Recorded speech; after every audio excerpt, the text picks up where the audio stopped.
Recording in progress. And this, on this date in 1989, Oliver North was convicted of espionage. Yeah, not a good day for him. Okay, I will call to order the July 5th, 2023 regular meeting of the Manitou Springs Historic Preservation Commission. We are a board made up of commissioners that are volunteers to help interpret the guidelines, codes, and ordinances that govern construction in our historic districts in town.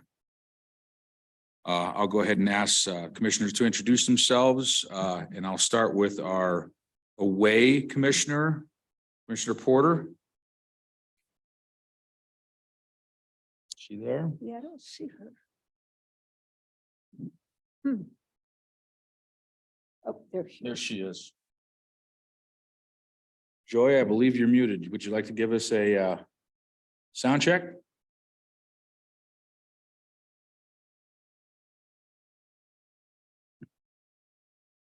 No, not hearing you. Joy, you're muted.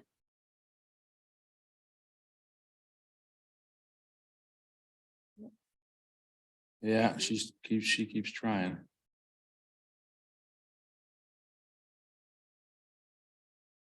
Well, would the rest of the commissioners like to introduce themselves?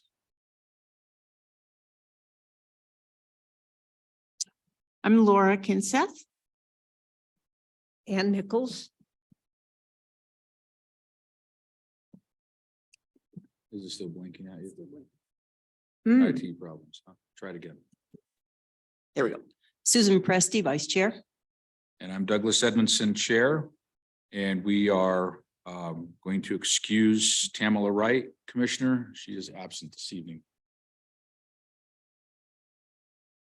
And we'll go ahead and wait till we get a sound check from Joy. But we know that she can participate.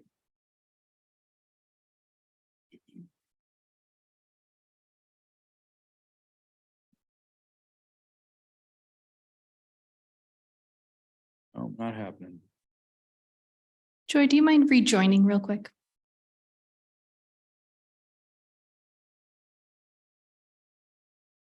She goes. Yeah, reboot it. Technology.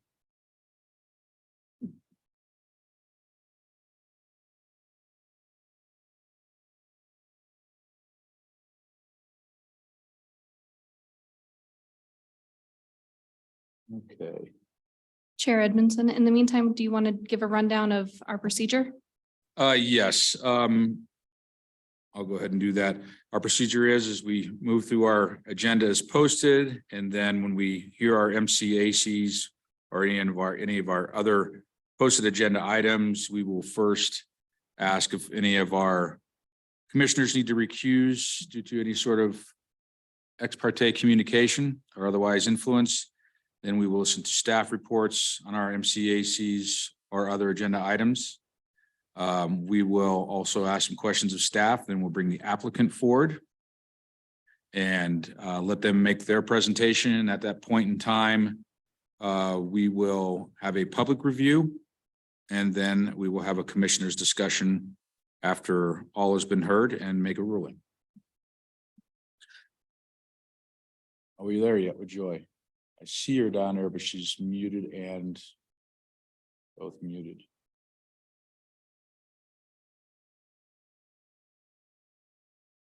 What's that?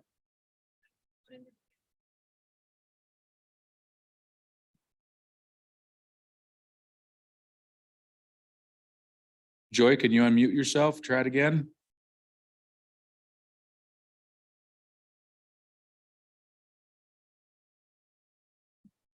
Can she type in comments? Okay, Joy, we're going to ask you, since you're unable to unmute or we're having an issue there, we're going to have you type in comments any requests, and we'll move to that first, and we'll ask Chelsea if you have any comments on our agenda items. I'm going to go ahead and ask for approval of minutes from our latest meeting, and I've been told that they were not posted. Correct. We don't have minutes yet. That's just a standard part of the agenda, but if you'll notice, there's no date under that section. Yes. So we Okay. do not have minutes. Okay, then I'll go ahead and move on to section 3, notice of council action. Hannah, do you know if we have any council action? No, not at this time, but I did just see that Joy, I think, was able to unmute herself. If we could do a quick sound check. Oh, and then it just got muted again.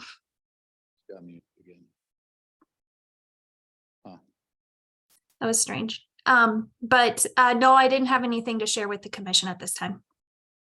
Okay, thank you, Hannah. And we're just going to go ahead and stick with our plan with Commissioner Porter to put in comments. Is that okay, Joy? Does that work for you? And there she goes. All right.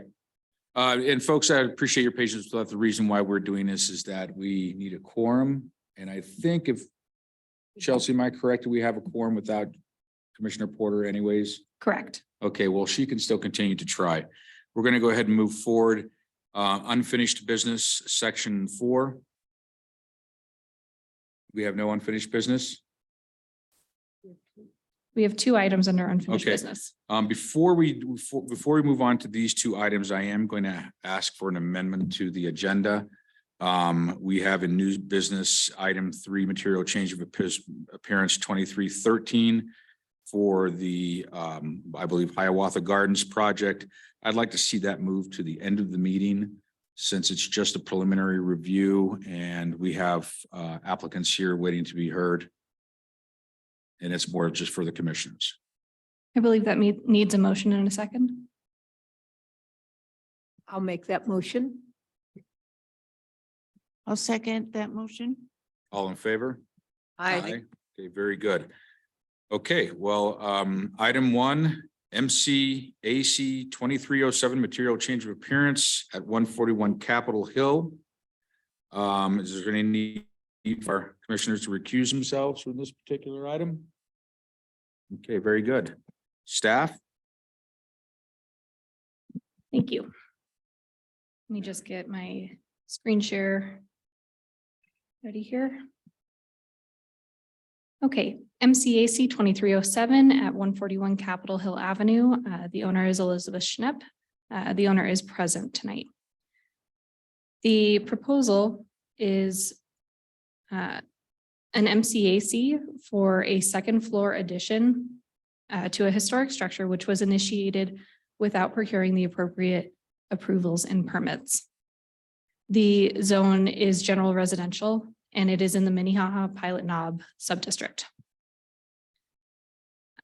In summer of 2022, the owners removed the roof of the structure, which was constructed in 1921, with the intent of constructing a 2nd floor. The owners indicated that severe damage to the structure was the impetus for the project, and it would allow them to address the roof leaks, mold, and structural issues while making the building more livable. The owners were contacted by code enforcement and instructed to obtain permits after waterproofing the structure. However, it appeared that work continued past that point, which was verbally allowed, and a stop work order was issued soon after. The owners submitted an application for an MCAC in April of 2023. However, due to several missteps along the way on staff's part and on the applicant's part, the hearing has been continued to July. The historic structure, here's an image of the structure according to the El Paso County Assessor's Office. It was a unique 1-story bungalow on a hill surrounded on 3 sides by the winding Capitol Hill Avenue. It had a geometric, almost circular hipped roof with 2 small dormers. The northern portion of the house was boxy with a flat roof and appeared to have been an addition. I think it works. Yes, we hear you, Joy. Oh, thank goodness. Thanks. Sorry. The proposed design mimics the circular roof design and maintains visual access to a portion of the historic roof under a full wraparound 2nd floor porch. I'm going to flip through the elevations really quickly so you can have an idea of what we're talking about. Here's the proposed north elevation. The proposed east elevation. The proposed south elevation. And the proposed west elevation. The proposed design includes 2 small dormers and 2 large dormers that extend out at an angle over the rest of the second floor roof line. The proposed design includes re-roofing the historic roof with a metal roof under the deck and the second floor with asphalt shingles. The proposed roof is capped with I incorrectly called it a cupola. It's actually just a vent. It will not be occupiable space. The windows on the first floor are a mix of double hung and sliding windows. However, the windows on the second floor are a mix of double hung picture windows, 1 octagonal decorative window, and a large stained glass window above sliding glass doors in the east facing dormer. The new windows will be vinyl with 1x4-inch cedar trim to cover the vinyl. The first floor is currently clad with a mix of stone and approximately 12-inch horizontal lap siding. The lap siding will be replaced with stone all along the front or the first floor, as you can see in these elevations. The second floor is proposed to be clad with masonite shake siding with masonite scallop shingles in the dormers. The proposed deck will be painted redwood and supported by wood stilts situated beyond the gutter line of the lower level roof and extend to the ground. The deck also extends towards the side of the property to form a carport. The location of the deck in proximity to the property line necessitates a variance, which would be heard by the City Planning Commission. The application was noticed via postcards to properties within 300 feet of the property boundaries, in the newspaper, and via a poster posted on site. No comments have been received as of the publication of this report. We reference Chapter 4 of the historic HPC design guidelines that indicate that the Minnehaha Pilot Knob sub-district is somewhat eclectic. Guideline 4.1, an addition or alteration to a historic building shall ensure that the original character of the style of the structure is maintained, and an addition is subordinate in appearance to the original building. While the addition does honor the historic roof line, the proportions are inconsistent with the original structure. The dormers and deck are much larger proportionally and are not subordinate to the original structure. Guideline 4.4, alterations and additions to historic buildings shall be equal in height or subordinate to the original structure. The proposed addition effectively doubles the height of the building. Guideline 4.5, maintain the historic characteristics of the human scale in relation to size and proportion of an alteration or addition. The original structure appeared to have more of a horizontal orientation, while the addition appears to have a vertical orientation. From several points along Capitol Hill Avenue, the original structure was not visible due to extreme topography. However, the addition will now be visible from all points along Capitol Hill Avenue. Guideline 4.6, preserve the character of a historical roof. The original roof material is being replaced with metal roofing, while the upper level roof will be shingled. The circular roof line is compatible with the historic roof. However, the dormers are much larger and more modern looking as they extend past the eaves of the roof. Finally, guideline 4.11. Preserve an original porch and maintain a historic size, shape, proportions, and orientation of entrances and porch projections. The original porch was recessed under the circular roof line, and the proposed deck is placed on top of the original roof and is uncovered. Staff also wants to point out that a couple of questions were received by commissioners to staff prior to today's meeting. And based on,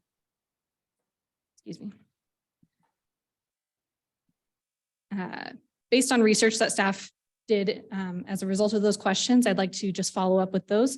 So there has been no determination on the contributing status of the structure. The construction date's consistent with that of surrounding structures, indicating that it could be contributing to the historic district. Staff chose to evaluate the plans based on the less restrictive path of non-contributing, because in staff's analysis, the design fails to meet the less restrictive guidelines and therefore would also not meet the more restrictive contributing guidelines. And then I did touch on cupolas, but again, it was clarified to me that that is actually just a vent stack and is not occupiable space. With that being said, rooftop ornamentation such as widow walks are found throughout Manitou. And given the eclectic nature of the Minnehaha Pilot Knob subdistrict, I think that this could add to the uniqueness of the district. But really, there's not a precedent for that type of structure in this area. With that said, staff has a recommendation that should the Historic Preservation Commission find it appropriate to approve the material change of appearance certification, staff recommends the following condition. Number one, if the setback variance for the porch or carport is not granted by the City Planning Commission, staff may approve changes to the proposed layout of the porch to comply with setbacks. All other changes must be reviewed by the Historic Preservation Commission. And then up on the screen, you see motion language, and this concludes my presentation.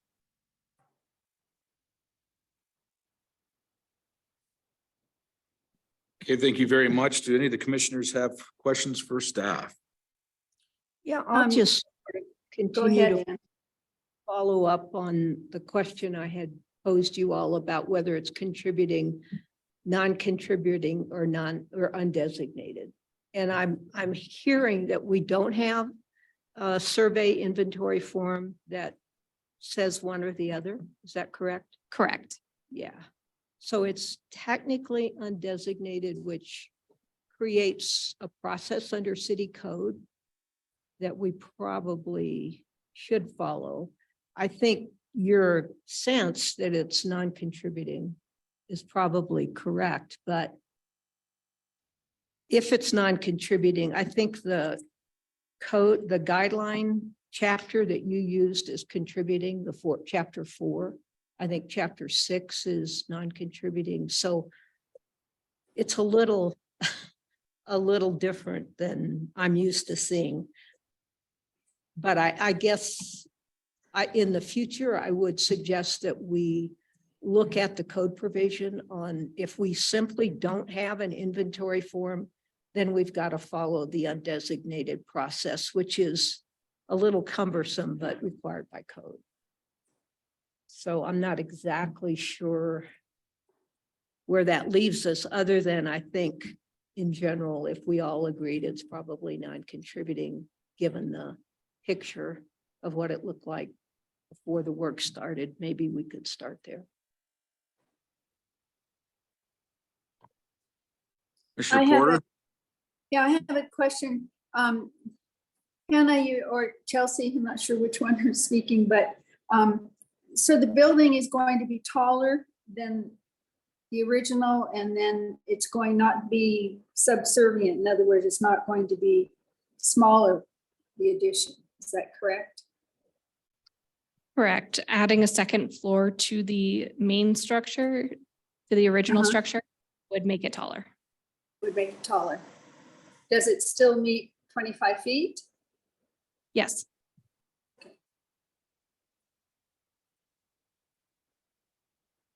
Thank you. Maybe just a quick follow-up. When I went up and looked at it, and I think this is information that would be helpful to have in the staff report. If you look at the structures around it, especially the one right to the northwest, I guess, it's considerably higher, considerably taller. And there are in general in that area, pretty big structures. So I think that's always context, even though there's not a guideline on that specific point. I think it's good context to put in the staff report so that there's some relationship of what's being done at this structure to the neighboring structures. And it definitely kind of fits in and fits in terms of the size of adjacent structures. Thanks.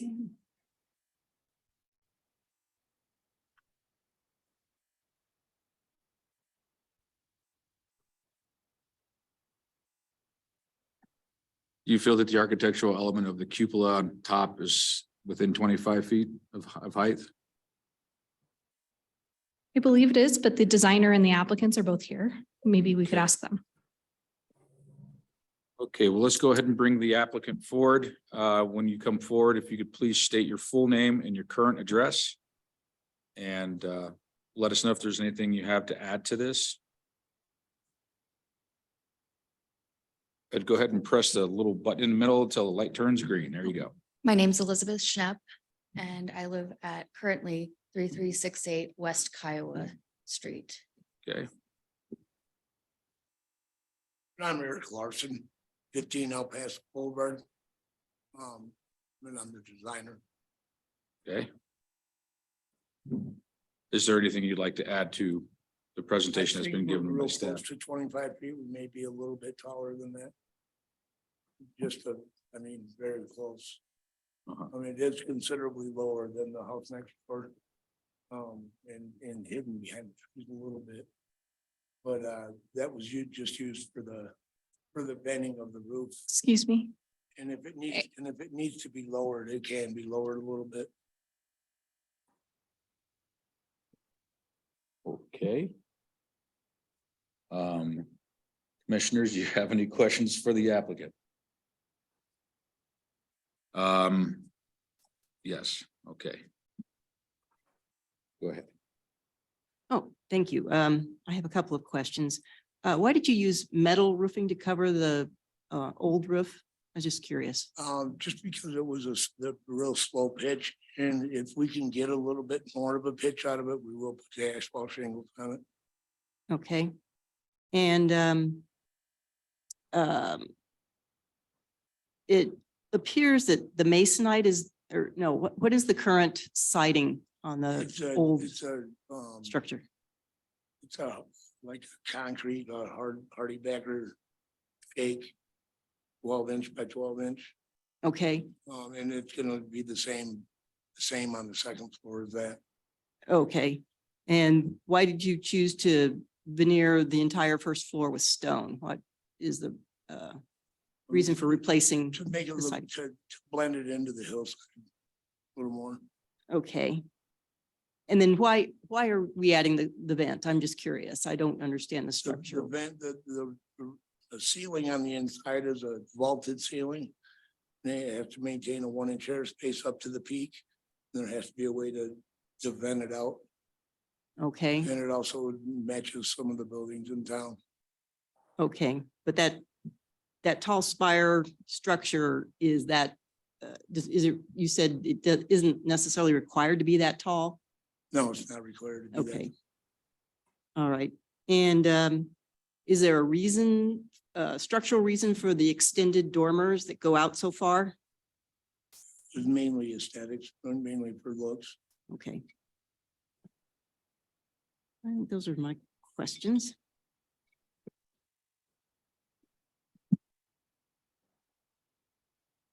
And I just have a question. Certainly.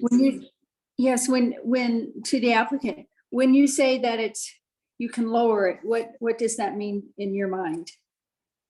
Well, we You can see it lower it to what, or, a couple feet down. I mean, it doesn't necessarily, it was built that tall to be aesthetically with the roof. Make it blend with the roof line, but it could be made a couple feet shorter. okay, There's enough room to get the vents in there a little bit shorter. and if by chance the planning commission doesn't approve and for the variance, would the wings, I call them wings, the wings on the roof, would you bring those in then? If it was necessary, yes. Thank you.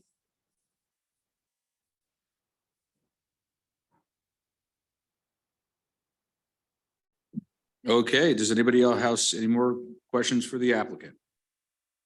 All right, I'm going to go ahead and ask you folks to take a seat. I'm going to open up what's called the public hearing.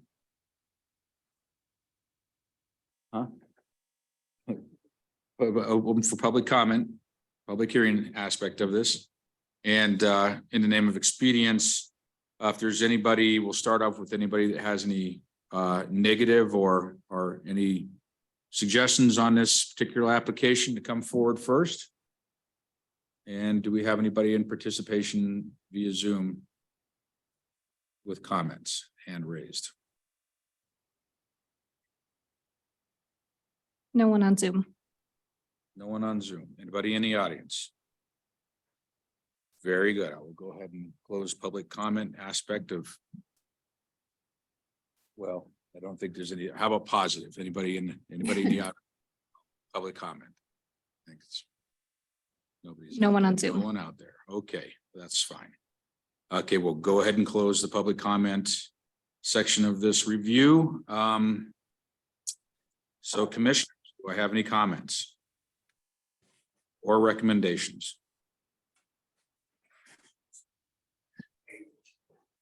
Well, I'll start. I think that if we were to deem it non-contributing, we have a lot of ability about how it can be modified. And I think the modifications, except for the tall cupola, which I don't find particularly historic. And I've looked quite a ways around there and see nothing quite like that. So I think bringing it down would be helpful.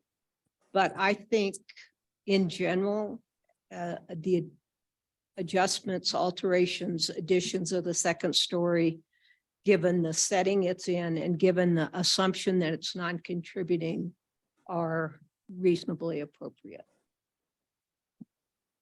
And do you mean that they would bring it down the height and then bring in the wings if necessary? I think by reducing the size of the cupola significantly, that would be advantageous. And that, Okay.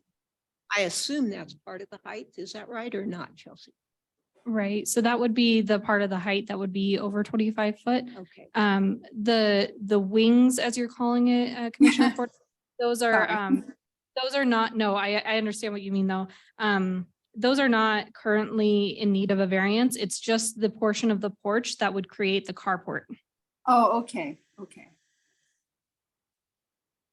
So Anne, what are you thinking about the dormers there? I call them the wings, but what are you thinking about that? I don't have any real strong thoughts. I mean, I think the Okay. entire structure is unique and those are unique, so I'm not bothered by them particularly, Joy. Okay, thanks.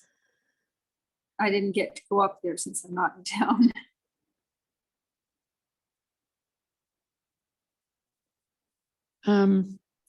Regarding the wings, I just don't see how they're consistent with anything that has to do with that original structure.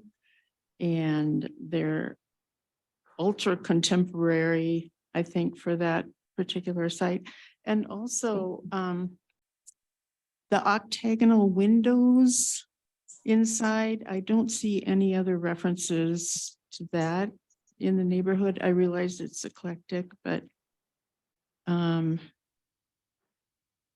I guess I would say I'm not in favor of the wings. It's a little much, and it almost makes the addition or it's not, the addition is not subordinate to the original structure. I can see that, Susan. They're not subordinate, clearly. Again, my only kind of framework is that I think the whole structure is non-contributing. And it was probably non-contributing originally, but we don't have any clear evidence of that. But it's just a very unique structure, and where it sits now, it's still unique, just differently unique. So, and I guess we could ask the applicant, I don't know, at this point, reworking those very extended gables, whether that would be a hardship or if that could be easily done, maybe is something we ought to ask. Commissioner Presty. My comments are kind of the same, even though it's non-contributing. It specifically, the new construction should not overwhelm the existing structure as part of the guidelines. And I too believe that the dormers tend to overwhelm when you add that to the upper level, and the addition tends to overwhelm the existing structure. So I have a difficulty with the dormers as proposed. Also, I would have to agree with you, Susan. I just don't see it as, in that neighborhood. Unique is good, but this is a little bit over the top, I think, for the neighborhood, the site.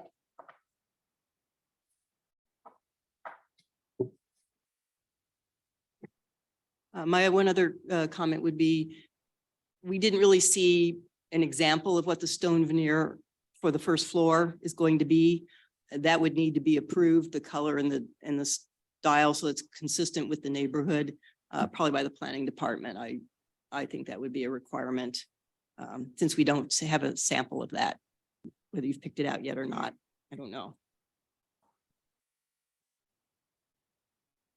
Any other comments for the other commissioners?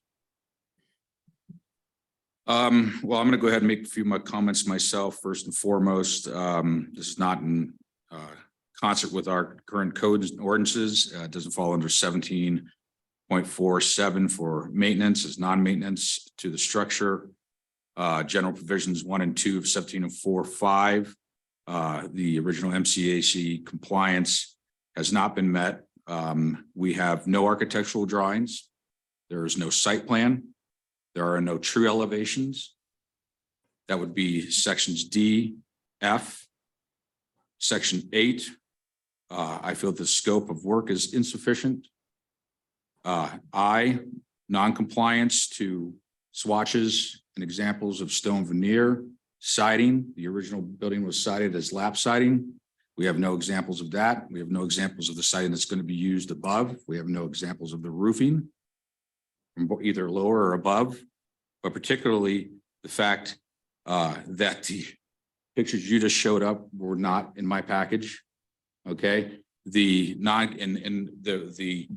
we assume is just flying around the room a little too much. We assume that it's a non-contributing structure. Well, in all actuality, that building really hadn't changed too much since it was originally constructed back in the late 1880s.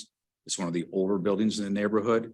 And the only thing that had been done to it is the dormers were added for the attic to be popped out as a bedroom, probably back in the 1950s at some time due to their construction. So I'm going to leave it up to the commissioners on this as far as I'm concerned. This application has more holes in it than Swiss cheese, and it shouldn't have made it here at all. In fact, as far as I'm concerned, I would like to quote 1704.5 section B2 as an incomplete application, and I would not like to see it rescheduled until these particular items have been satisfied, including stamped architectural drawings. All right. Thank you for that feedback. Very good. So commissioners, do we have any more further questions for the applicant staff? Or are we going to make a motion? I don't have any more questions, but Doug, I do agree with what you just said. So is that meaning we're looking at denial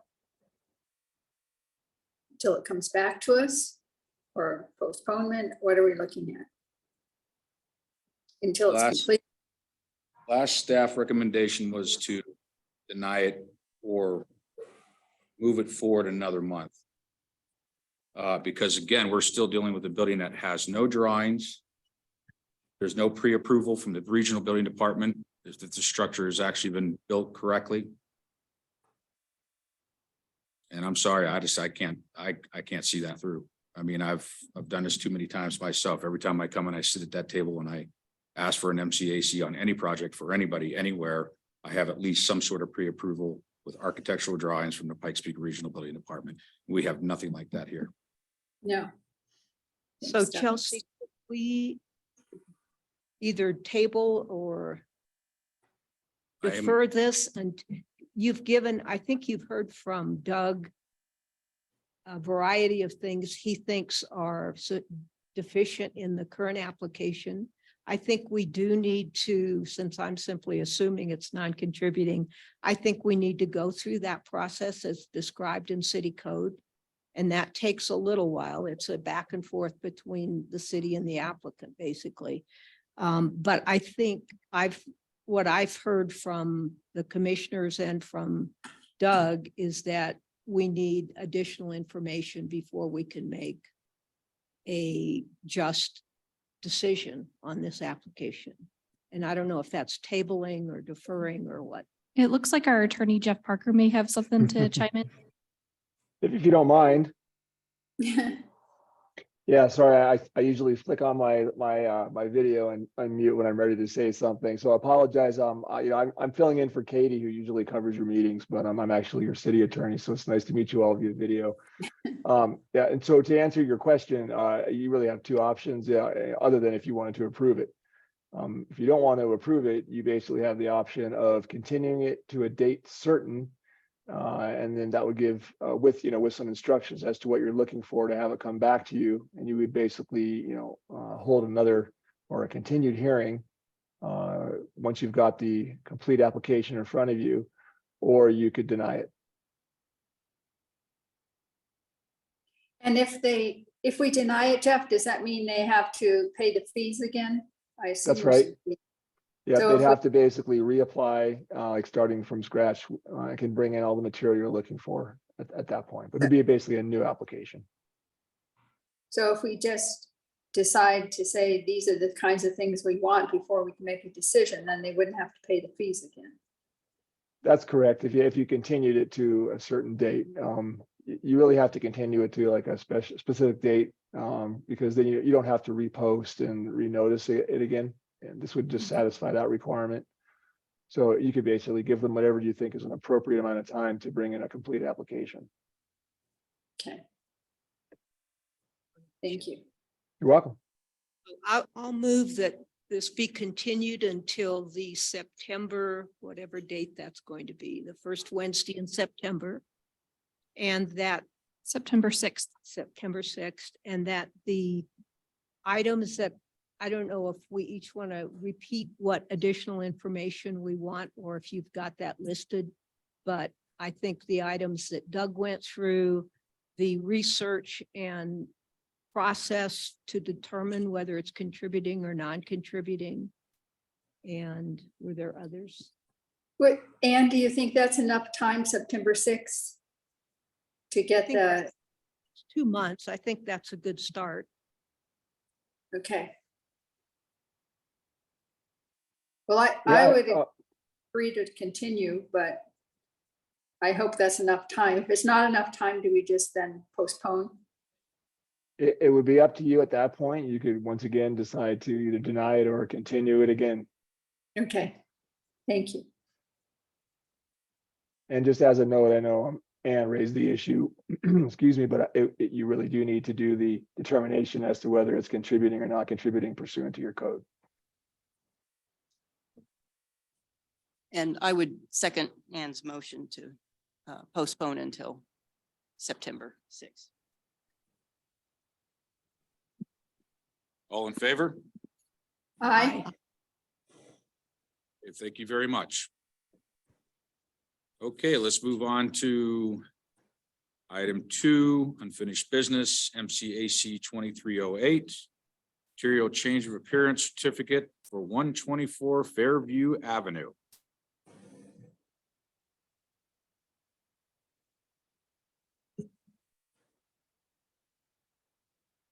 And do we have anybody that needs to recuse himself for this particular hearing? No.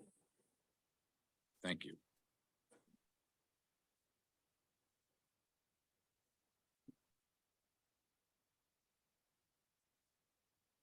Hi, I'm Erin Ringsred, Planner 2. I am standing in for Kelsey tonight, so I'll be presenting the application. She was the name on the staff report.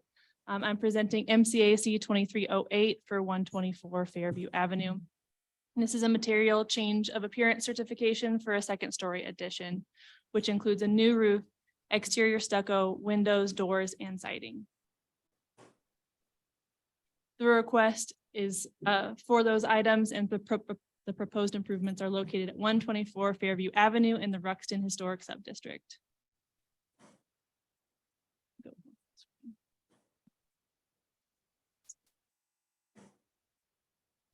The property is surrounded, is a general residential, and then it's bordered on the western and north side by commercial.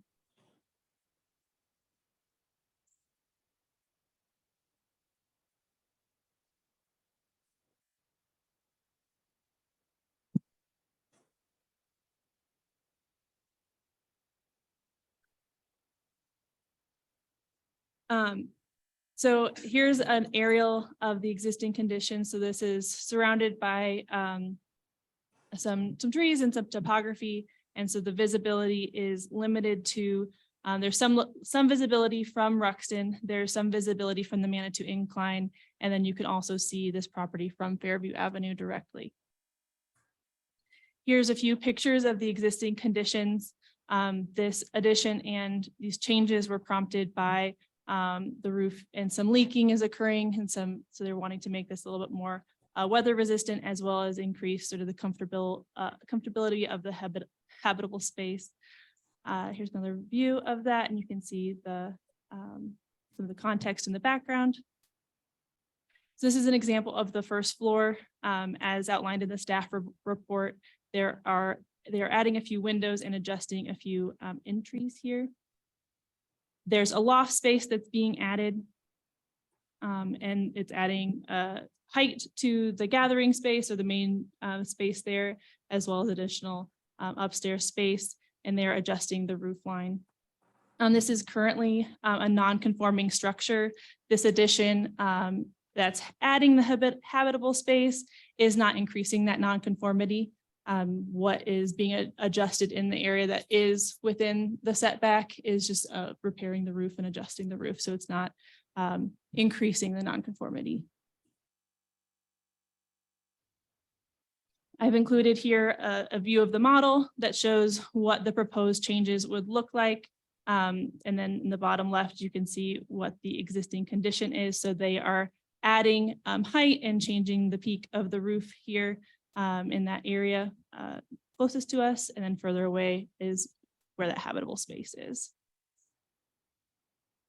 And then this is another picture of that elevation. You can see the existing and what that looks like, and that they're adjusting that entry, centering it, and have added that second story. This is the next face of this, which is on the northwest side, and they've added they've sort of revised the access out to this deck area. And then the side that is facing away from the slope and towards the Manitou Incline. There's some slight adjustments here. They're not changing the basement access. They're changing a few windows and the pitch of the roof. And then the proposed materials, which were included in your packet in terms of the steel, the cedar, and the different colors that have been selected for it, as well as the upgraded windows. Should the Historic Preservation Commission find it appropriate to approve MCAC 2308, staff does not recommend any conditions. And then let me double check my notes here.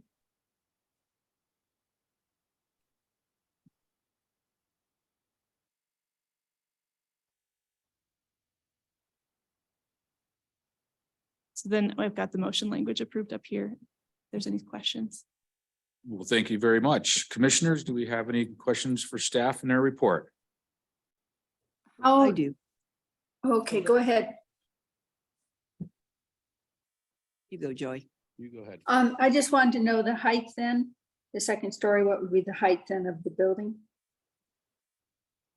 So the total height will reach 21 feet in height. So it's still within that 25-foot limit.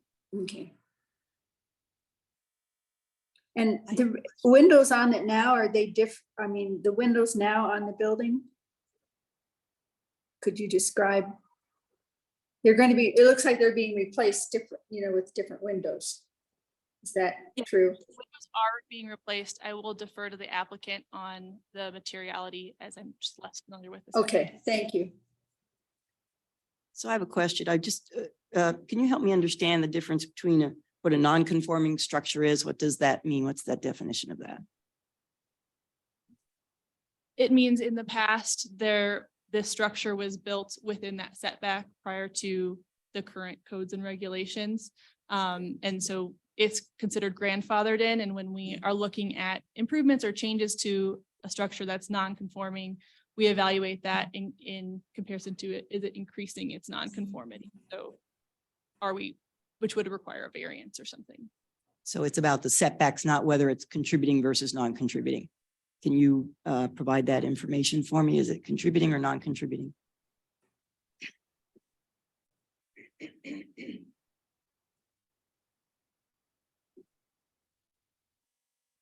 I believe it's non-contributing, but it was constructed in 1910. So I didn't handle the application, so I'm not sure. We don't have that information at this time, but we can look it up. And I'll sound like a broken record, but again, I think if we need to know if there are survey inventory forms on these houses, because that's the only way that we can establish at the beginning whether they're contributing or non-contributing. And as in the one previous, if we don't have that, then there is a process that we really should go through under code to come up to a determination with the applicant if it's contributing or non-contributing. My guess is that it had been changed significantly. And even though it was built in 1910, it would be deemed non-contributing. I'm just not sure if that determination's been made. I would also support that comment. Usually buildings like this have been modified beyond their original state so much. There's nothing left of the old building except for some bones inside. I would imagine there's probably not an original window left in the place from what I've seen. So, okay, folks, are we good with staff? Okay, let's go ahead and bring the applicant up if they are present. And full name and address, please, gentlemen. My name is Ryan Kerniger, 2611 Farragut Circle, Colorado Springs. Hi, and I'm Anthony Lane, 124 Fairview Avenue. Very good. Does the commissioners have any questions for the applicant? Is there anything you'd like to add to this? I guess there was a question about the windows. I would imagine there's probably no original windows left in the building. No, there are about, I think we counted 4 different types and all kinds of materials. So we've got painted wood, vinyl, aluminum, painted shut windows. It's a kind of a hodgepodge. And then I'll just comment to conformity, whether it's a contributing structure or not. I used chapter 6, and that's where it's been so altered that there's really nothing left. Now, architecturally, we can get in there and kind of infer where that original cottage might have been. But you can see from some of the existing pictures, we've got like a flat membrane roof now, and it's just kind of a mess. And so this is really an effort to try to clean it up and improve it. Absolutely. Yeah. We, my wife, son and I just moved back to the area. We were gone for 12 years and we wanted to come to Manitou, and we were so excited when we saw this house come just because we love the location and just the access, and knew there'd be some work involved. So, and we're really trying to, and when we looked at the house, you know, it's got this gabled roof already, but it's this very narrow area, and then it's got windows within this mudroom. And so we're just kind of realigning it a little bit. And, you know, Ryan's idea was, you know, we were thinking like, how do we make sense of this? Because I think they've added to it several times over the years. And so there are these crazy roof lines and different floor levels and things. And Ryan was like, well, what do you think about taking the roof off? And so we started thinking about it and just what that allowed us to do to kind of have just a more unified inside space and just to enjoy that western side a little more. And you know that we're adding very minimal extra square footage, but with the new roof, you know, we thought we'd get a loft. My wife and I are both working at home full time, and so for everyone's sanity, it's going to be nice to have a little dedicated space for work. So that's where we're at. Very good.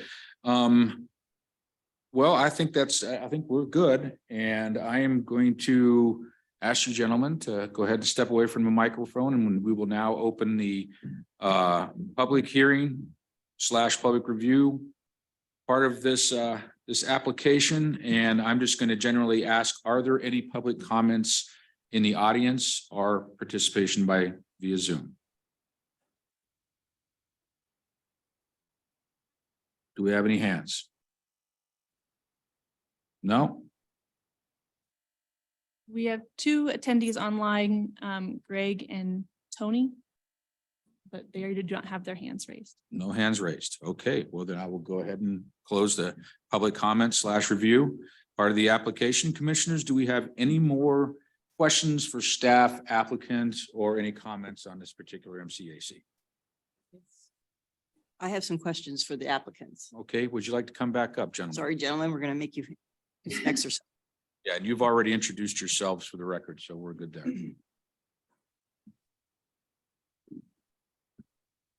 So I just want to make sure I'm reading your submitted information correctly. Is the revised proposed entrance the same side of the building, the same elevation as it currently is? Or will you be changing the elevation of that entrance? I understand the front door is exactly in the same location Okay. that it was. On that west side, we have a sliding glass door that is going to be in the same, well, actually, we're moving the sliding glass to the other section, so kind of south of there. And then there's a door that kind of functions as a, I don't know, it's kind of, I mean, it's a big glass door, and then it's got a big glass panel next to it. So we're kind of moving that over to the center part. So it's really, I mean, and I was just thinking the western side, like it already has like a couple, has like triangular windows and trapezoidal windows. We're just kind of, again, just trying to neaten it up and make more sense. Interestingly, right now, when you approach the home, you come down a very steep driveway, and the lane's front door, if you will, is actually technically on the west, but it's a very awkward entry to the, again, it's one of those leftover spaces that happened through one of the additions. That door and that view right there actually goes right into the kitchen. And so what we're doing is reorienting the front door to face Fairview. So in our elevation, you'll see the portion that would be copper colored there, that is where the new front door and a little porch awning cover will be. And so as you come down the driveway and you walk down the path, now the front door is actually facing the public street, and their backyard, if you will, or their side yard, as it were, is the west side of the home. And that's kind of they're doing everything they can to, we're going to stop really bringing their vehicles down. And so we really want to try to make that their side yard. Does that answer your question? I mean, Yes, that helps me. Okay. the most frequent people who see our house, I'm from Fairview, it's kind of down a steep hill, so the UPS drivers who show up come and and they come down, they actually come to that door on the north side usually. But it opens into our kitchen, so it's a little bit of an, and without that awning, it's not as defined as a front entry as we hope it will be. Okay, for great. renovation. And then I have a question about your windows. The packet of information, the pictures on page 37 of the packet show two very different style windows. Your renderings don't really even indicate the windows that are pictured with grids on it. Are you going to be using any of those? And if so, where on the building? We are not proposing any divided lights. What I'm doing in that image is borrowing an image from Marvin. There's a limited amount of kind of images that they provide of the line of window that we want to use, which is a fiberglass window.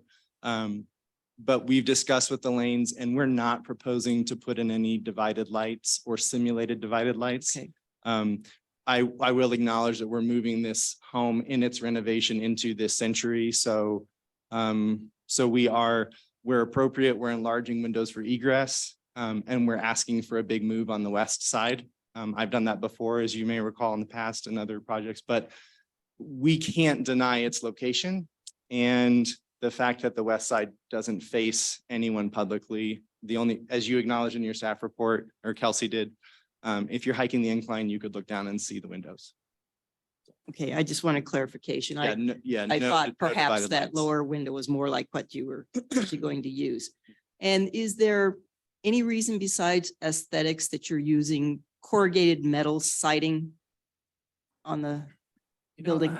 I mean, just looking around the neighborhood, it like influences, like we're right by the cog, and so all the cog sheds have corrugated metal. And so we just like that as a feature to kind of blend with the area. I mean, we're right by the cog, the Iron Springs Chateau is right below us. So it just kind of, I mean, it just seemed to fit with the area, the style we liked. And the steel awning is just for effect, because it doesn't look like it's going to protect you from the rain. Is that correct? That's the correct. entrance. It's really for shadow. That's a south facing facade. And so that, That will provide enough shade, will provide actual shade. correct, yes. If you look at it, so the way it's designed and the thickness of that expanded metal grate, and then if you look on the rendering, it's actually placed at their location. So that's, Mhm. so you can see the shadow lines cast in a later afternoon aspect. And we have a person standing there. So that's the whole point, is to shade those lower windows. And that's the idea of placing that awning there. It's actually as a shading device, is not for rain protection. That's very helpful. Thank you. Commissioner Porter, any comments or suggestions? Questions?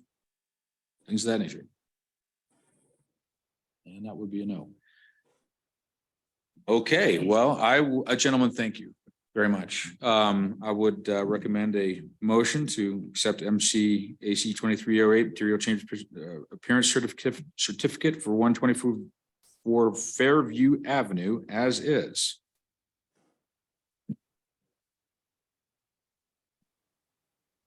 I move to so approve 124 Fairview as is.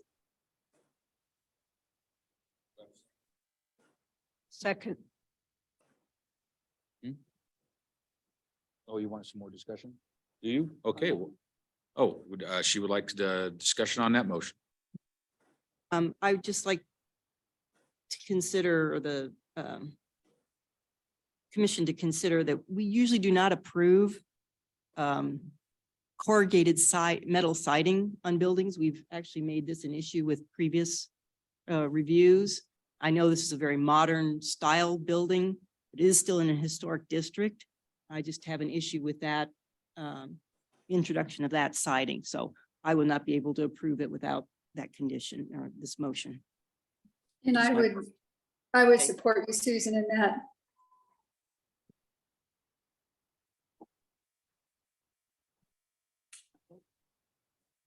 Do we have anyone that would like to modify the motion, or are we going to move as is? Could we do a friendly adjustment to it? I You mean, can make a motion. What's that? You can make an adjustment to the motion. Okay. We can make an adjustment to the motion. So would you like to? Okay. Oh, okay. So we're just going to, Or would you Put a be willing to amend your motion to require that they use or not use the metal corrugated siding?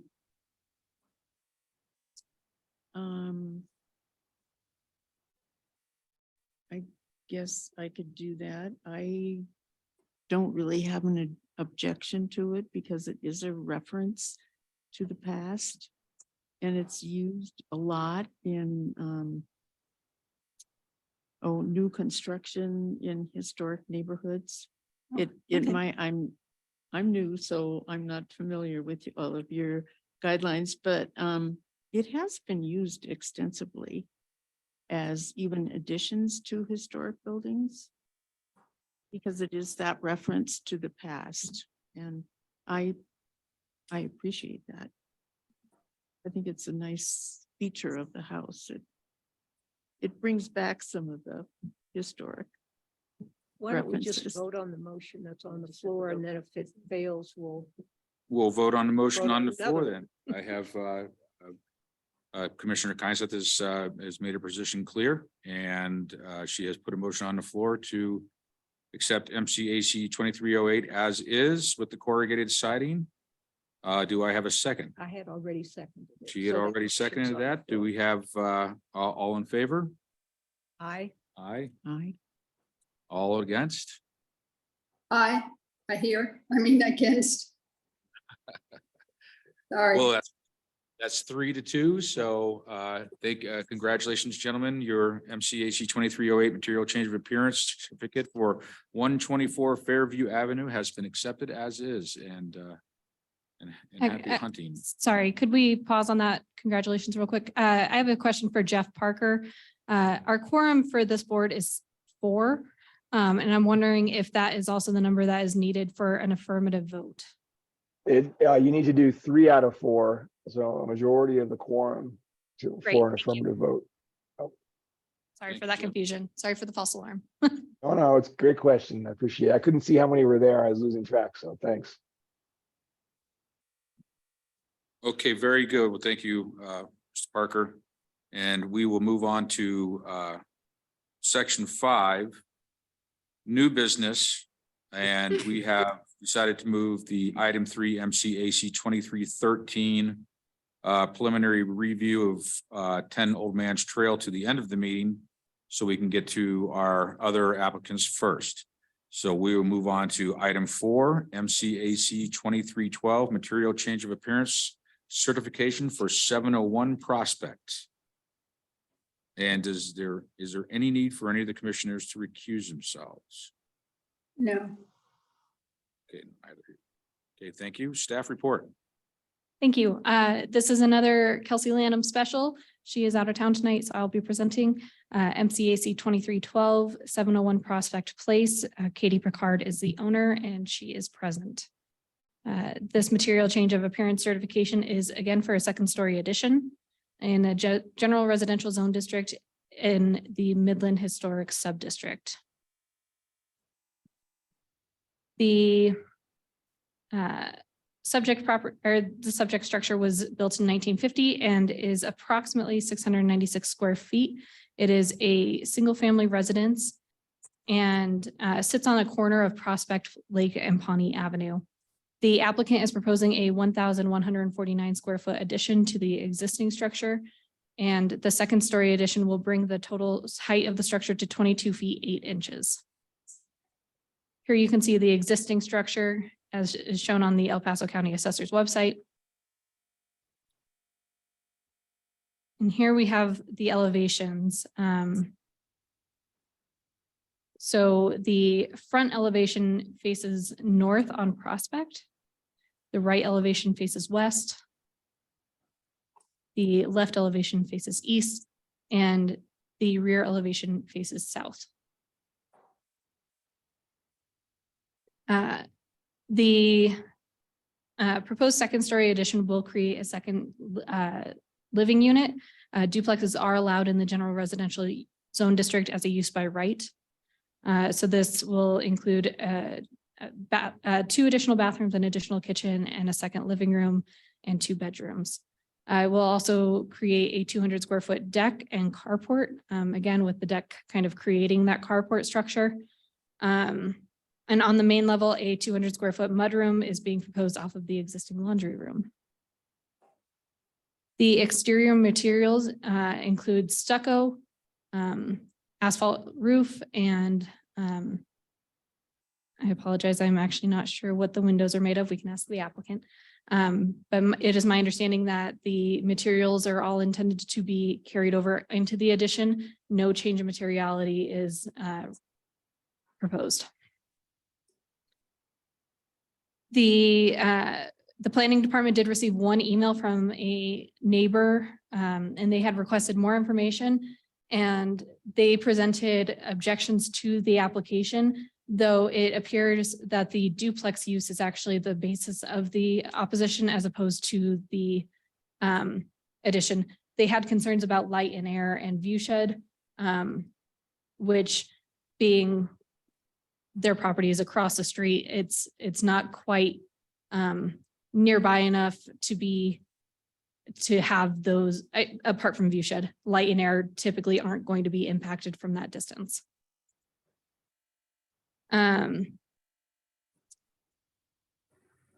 Findings and review criteria, any restoration, rehabilitation, alteration, addition, or change in the exterior size, configuration, fenestration, or any other permanent physical feature. The applicant is proposing all of those essentially with the 2nd-story addition, though I will note that the primary facade, as you can see here, the front elevation, they do typically try to honor the fenestration. in terms of where window placement is. So though the second floor will be accessed from the rear of the property, the windows do typically line up from the top to the bottom floor. The applicant, the proposed addition will increase the structure vertically and will not detract from the visual continuity of the neighborhood. It does still present as a horizontally oriented structure, being that it is, again, longer rather than tall. And as I said, the applicant is proposing continuation of the existing materials for the addition. I apologize, I don't have samples of those. And we were able to consult our list, and this property is also not have a determination of contributing status. With that said, staff does not have any recommended conditions for this application. And we have suggested motion language here. This concludes our presentation. Thank you. Thank you, Chelsea. Do the commissioners have any questions for staff and their report? I do. I was just wondering, did you say it's not a contributing building to is it the Midland District? Yeah. So we don't have a determination on this particular, there are only about 450 properties in the town that have been evaluated for determination of contributing or non-contributing status. This property does not have a determination, though seeing that it was built in 1950 at the time of the historic district going into effect or being voted on, it would have been about 30 years old. So it's safe to say that it may not have contributed, though we don't know that for sure. Okay, thanks. Joy? No, I don't really have a comment. I know the height is good and the windows look appropriate and they're using the same colors, it looks like, as, you know, the same materials. So I didn't have anything. Okay, very good. Well, we'll go ahead and ask the applicant to come up and please state your full name and address for us. Thank you. On. It's on. Okay. My name's Katie Pickard. I currently live at 5830 Unita Road in Cascade. I moved here from Cleveland last fall in September, fell in love with Manitou, decided that I needed more space. So drew up these plans really so that the second story could be livable, separate from the first floor, where the first floor could be an accessible living space, potentially for my parents, actually. So they are living in Florida currently, but there may be a situation where they want to be closer to family. They've always loved the mountains. My dad's been here to visit me several times. My mom's coming out in about a month. So trying to think ahead about how I can use the space in the best way for everyone.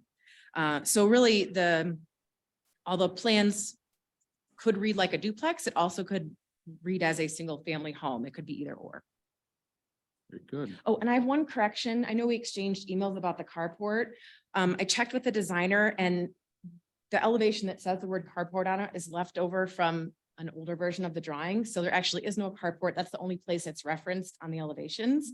So that hopefully should not be an issue. And then you asked about the windows, and they'll be white vinyl, which is consistent with there now. I don't think any of them are original. Right. Okay, well, thank you very much. Go ahead. Questions? Go ahead, yeah. Do it now. Go ahead now. Yeah, that's Quick fine. question. I noticed when I drove past the house, you have a tree very close to the building. Are you going to have to take the tree down to make this addition? Our preliminary assessment says no, we really do not want to take the tree down. What about the limb? I mean, everything, all the indicators lead to the fact that we don't have to take the tree down. There may be a Okay. limb or two that need to be removed, but the goal is to absolutely keep that intact. Okay. Okay. Oh, one other question. What is the material for the railing for the deck? I believe it will be a brown composite to match whatever the decking will be. Okay.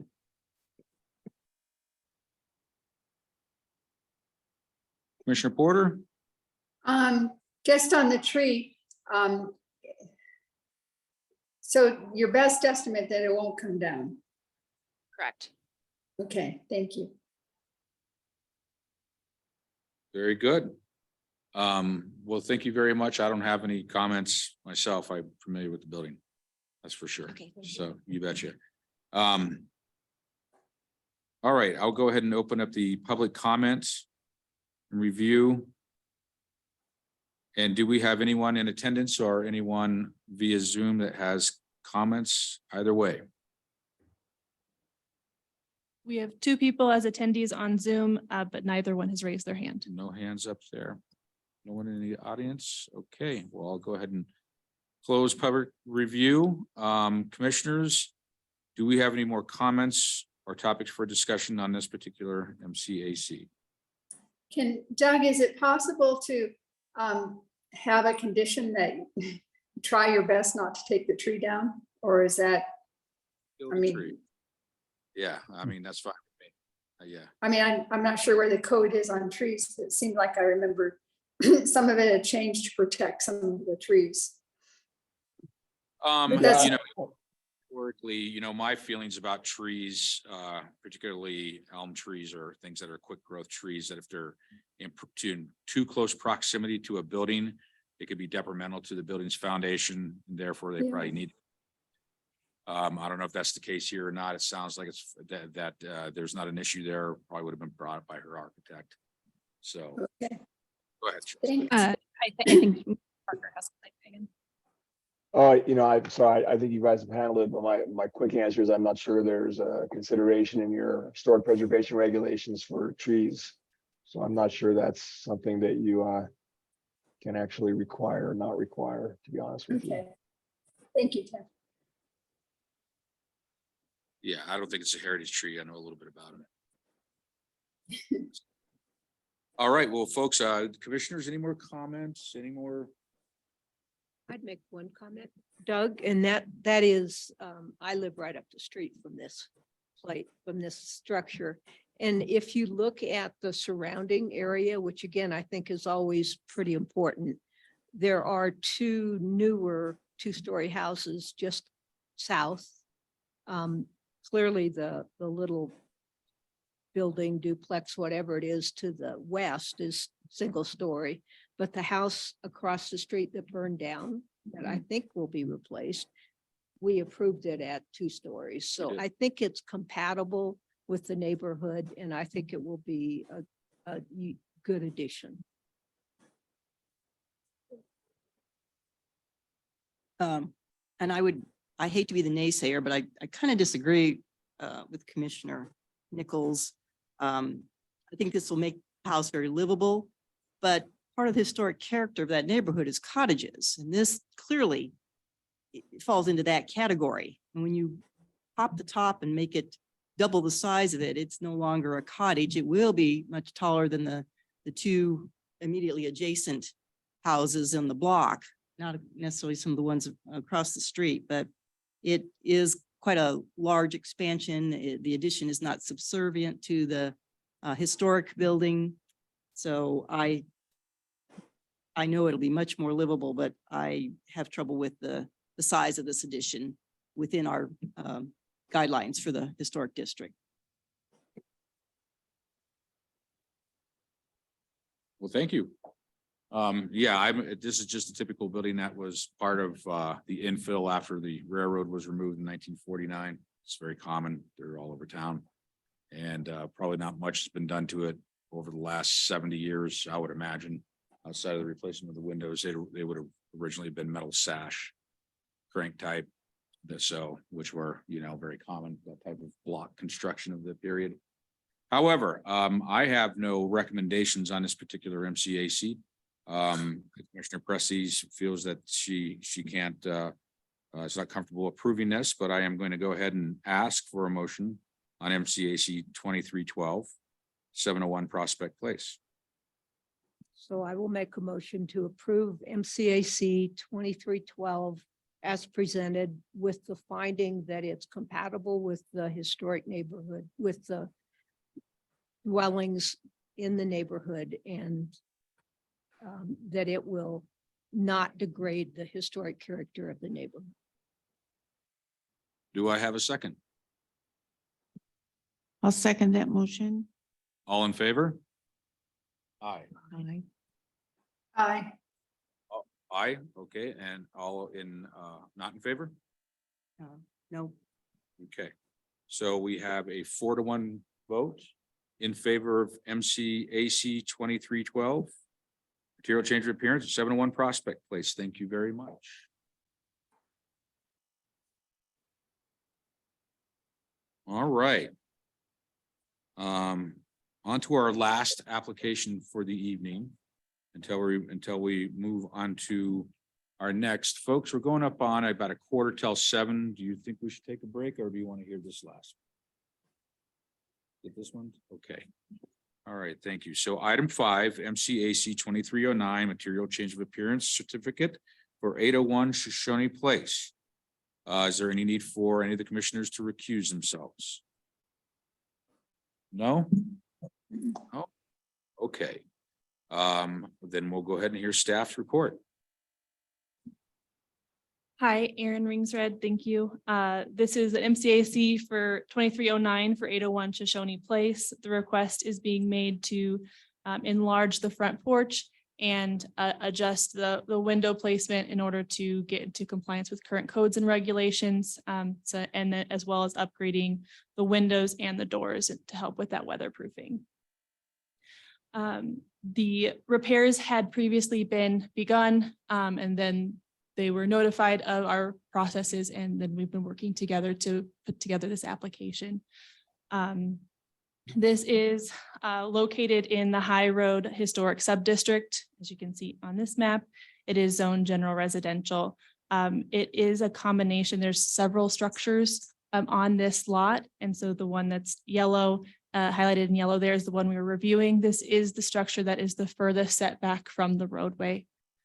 This is a picture here showing the visibility of that structure in early spring. So as you can see, the visibility is somewhat limited there, but you can still see it. So we're looking here at that facade. As I mentioned before, construction was begun prior to being aware of these processes. So there is limited photos in terms of what it looked like before. And the ones that you might find on Zillow are from the previous owner. So, and not a representative of the condition that the property was received in. So here on the northwest corner, you can see the existing extents of that porch. The porch is not structurally stable right now. So as part of bringing that up to code and making it safe for the occupants, they also wanted to extend it around to the corner a little bit to just take advantage of the views there, as well as provide connectivity to the patio on that other side of the structure. This does show in this picture those existing windows. You can see that they were a little bit different from each other and not all original prior to the construction. They did add an additional window and bring the windows up a little bit. There was not proper framing on the interior of that structure before, so they had to reframe in order to make it, again, safe and livable and bring it up to current codes and standards. These pictures don't show the trim work that's going to go around the window because that hasn't been completed yet. So these are in progress photos and not representative final conditions. You'll also notice that there are 2 colors of siding on this. Everything will be repainted to the current color. So it is a like for like replacement on the siding, but you kind of see where they've had to fill in with new. This is a view from the inside in terms of in progress for construction of some adjustments being made to the windows based on framing and bringing them up to the current code requirements. This maroon square over here is where that front door is. This is the side door to the patio, just to orient you to this view. This is the view of the windows on the northeast side, with some revisions being made to their location as outlined in the staff report with the inches difference there, and the other window to the southeast. This is the view from the southwest condition. So on that side, there's a tree that is encroaching upon any views there. And this is not a side that's viewable from the road.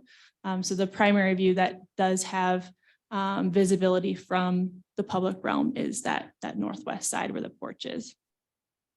And then again, a southwest window to be replaced. Staff does not have any recommendations. And this is the motion language, if there's any questions. Well, thank you very much. Commissioners, do we have questions for staff in their presentation? Same the- question. Do we know if Okay, it's? go ahead, Susan. It is a non-designated structure. Commissioner Porter. I just wanted to know more about the windows. They've already been placed in there then, Chelsea?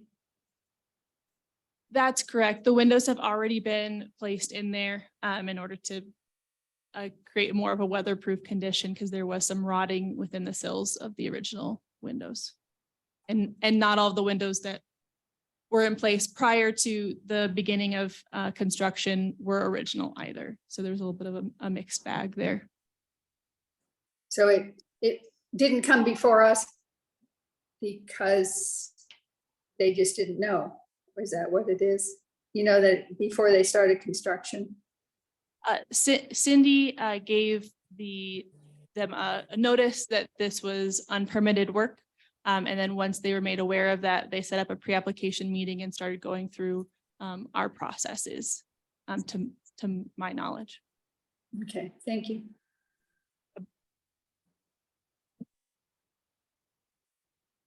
Anyone else?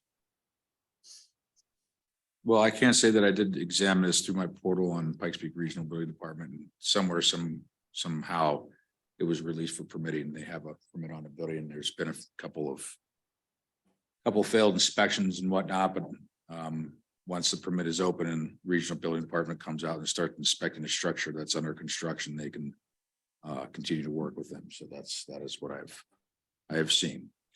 Okay, well, thank you very much. We'll go ahead and bring the applicant up. When you come up, sir, if you could state your full name and your current address.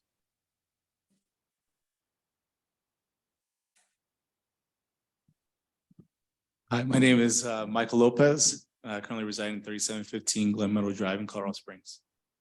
Okay, thank you, sir. Do you have anything else to add to the staff report or your application? If anything, just to kind of explain as far as the windows went,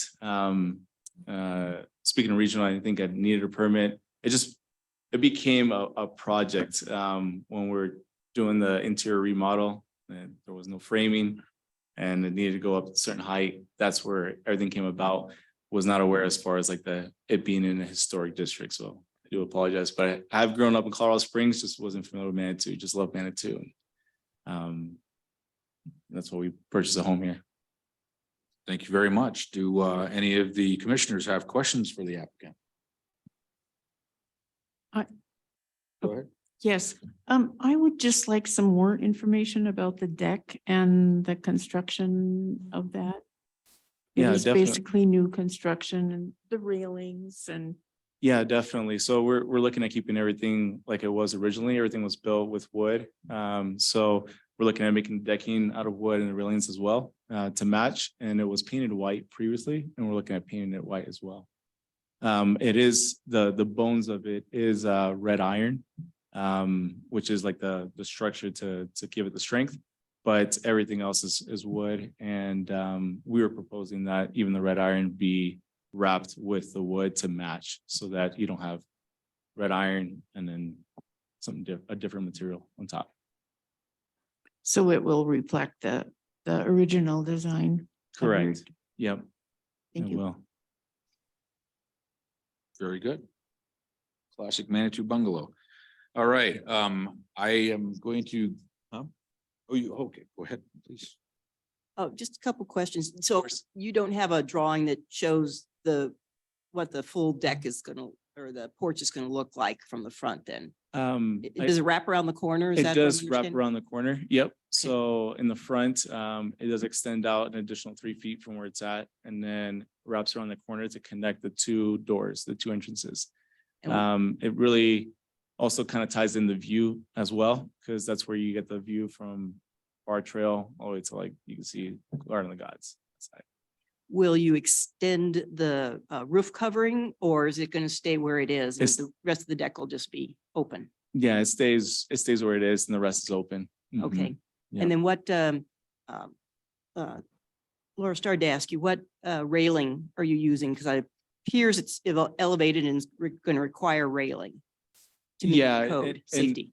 Yep, and it had a railing before. It was made out of wood. We're looking at, it was wood and it was painted wood. So we're gonna keep that same design all the way around. Oh, so it'll be the same as it was. Mhm. Okay. Yeah. And just a question about the windows. I couldn't tell from the pictures. Are the grids or let's see, we talked about the casings. Are the grids or muttons external to the window, or are they internal? They're internal in the windows. The grid pattern was the same as the one original window that was there. We copied that and mirrored that all the way around. Okay. We usually require external grids on our windows. Okay, that answers my questions. Thank you. Of course. Thank you very much, sir. I think if there's no more further questions, we'll go ahead and go into public review.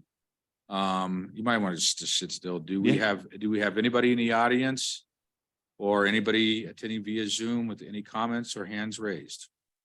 The two attendees that were previously on there are no longer, so we have no attendees, only panelists. Okay, very good. Thank you very much. Well, then I guess we'll go ahead and call it good on the public comment review section. Commissioners, again, any discussion, any questions for staff or the applicant since he's still up here with us? Or any recommendations for a motion? I just, there's always something, ignorance of being in historic district. I can understand that, but then what we have is that we always have external grids, and now we have the internal ones. And we denied so many internal ones to have them outside, but now the windows are up and it's an expense. And it's those kinds of things that really make it difficult, after the fact, when there's something that we wouldn't have allowed, maybe in the, if we had come before us first. I'm always uncomfortable with that it's after the fact. Because we all love Manitou and we love it because it's historical and we have a certain way that we go about things. So it's my only comment. Okay. Any other comments? Any other discussion items? And I'm assuming that staff is correct, that you still have casings to put around those windows, Correct. so they will have dimension to them. Okay, Correct. Yes, of thank you for confirming that. course. Yeah. Well, I have to agree. I mean, try to remember in the future when you do work, any kind of work, particularly when you're talking interior, even if it's interior structural, you're going to want to have some sort of permitting or drawings in place, just personal advice to you as a contractor. And I agree with Commissioner Pressy and Commissioner Porter. We normally like to see exterior grids, but I do appreciate you doing grid windows throughout the building, and at least trying to keep the spirit of that old bungalow style in place. With that said, I think I will go ahead and entertain a motion if I have one.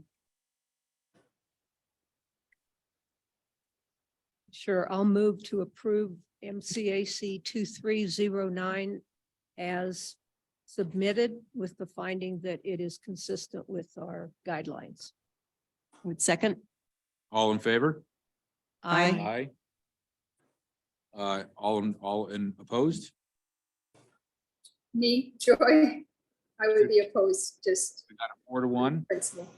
Well, congratulations, sir, and we hope you can get the project done before the snow starts to fly. Thank you. So, all right, well, thank you very much, folks, for your patience with us and with me, as usual, as I stumble through these agendas my normal way. We are going to be listening to MCAC 2313, material change of appearance, certificated preliminary review for Old Man's Trail, the Hiawatha Gardens project. But before we do that, I'm going to ask, do we need to take a little break here? Everybody could use a fluid adjustment is what I've been told. So I'm fine with that. Let's go ahead and take 10 minutes and we will adjourn at 7:10. Okay. Thank you. Oh, that's all right.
Okay, folks, it's 7:09. Let's go ahead and get settled in.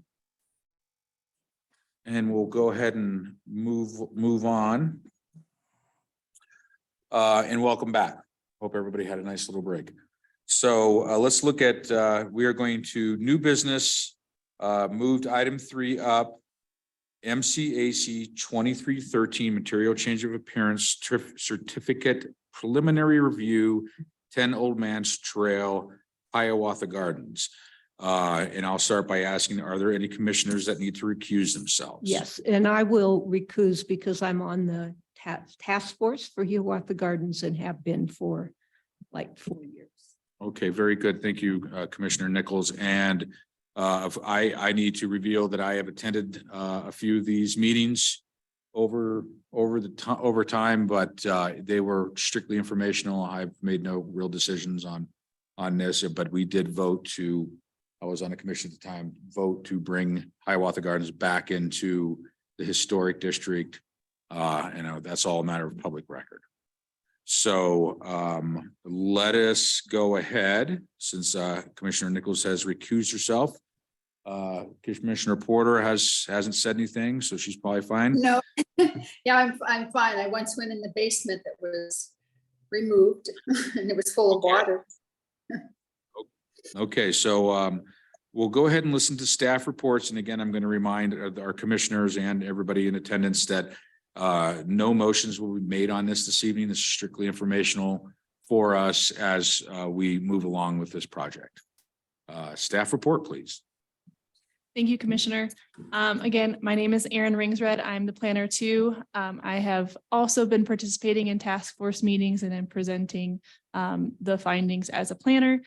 Dole, the city engineer, is also here to answer any questions. And we also have our architecture representative, Jennifer, on the line as well to answer design specific questions. I'm going to go over tonight what's been done so far, what we've been working on this year, and where we're going moving forward. The nature of tonight's request is to provide HPC with an update on what the proposed addition and the proposed rehabilitation of the historic dance hall at Hiawatha Gardens, and that this would not be a decision-making item tonight. As Ann indicated, this project began a little while ago, back in 2016, when the city purchased the property. The first engagement event happened in 2018 with the decision to save the building, because at the time, multiple options were being presented. The project was paused in 2019 as the city built their transportation and mobility master plan, and the Hiawatha Gardens was identified as a mobility hub for pedestrians, transit, cyclists, et cetera. In 2020, the city council made a decision that confirmed the preferred use, which is identified for community use and a mobility hub. And we're partnering with PPRTA in terms of partial funding for this project as a result. 2021 saw resolution 1721 and a structural review for stability of Hiawatha Gardens. It was determined that some of the later additions to the structure were no longer structurally sound, and they were removed, leaving us with this sort of core dance hall structure to remain. In 2022, the task force, along with the community, explored different plan alternatives. Based on feedback during those meetings, the task force as well as staff and the design consultant have been working to refine those comments into a preferred plan. So that's what we've been working on so far. We are currently in a period of review where we are going to be presenting to HPC and have 2 scheduled public engagement events based on comments from HPC and some preliminary comments from CC or City Council as well. Throughout that process, there has been a very robust public engagement process so far.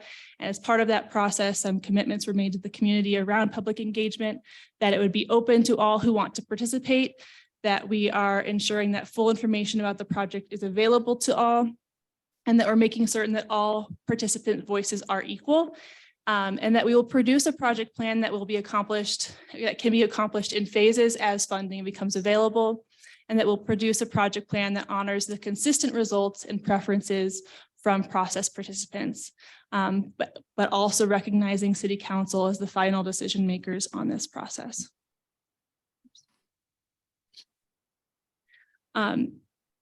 Identified here on the timeline is a little bit of an overlay in terms of when some of those key community engagement events have occurred. But throughout this process, in terms of the commitment to information, is doing our best to keep that website up to date. There's a project page on the city website with all of the current information as well as past presentations that were communicated to the community. And then a few newspaper articles have also been written on this project. A few things that we have heard that affect the preferred plan that you're going to see tonight. Some of the consistent results that we've heard from the community was that we want to retain this dance hall for this intergenerational community activity center and meeting center to provide that gathering space for people of all ages. There was a lot of excitement and support for the plaza that was shown in the alternatives in 2022. As part of that engagement, they also identified, restrooms being a big priority for phase 1 of construction, given the current state of affairs out there, and that this would be a mobility and transportation hub. And there was dislike expressed for a vehicular entrance on the southwest corner because of safety concerns, which is where current access is occurring, but that will be closed off as part of the proposed plan as a result of these comments. Throughout this process, what we've heard has resolved itself into a set of project goals. These project goals go into all of the decisions that we are making as the project continues as a sort of a guiding ethos as we move through the project based on community input and community comment. A commitment to accessibility in the preferred plan, security, creativity, making it something that's distinctly Manitou, embracing a natural aesthetic, supporting the transportation hub, a site that has sustainability and rehabilitation of a historic structure.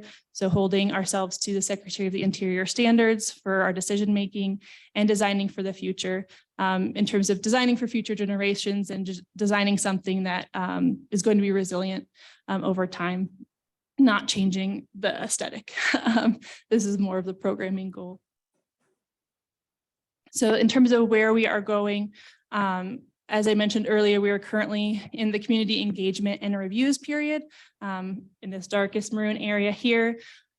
We will be working with the design consultant team to develop the major development plan moving forward. This timeline is subject to change based on feedback and any other sort of needs that can impact schedule. This is just the best schedule we have at this time as of today, July 5th.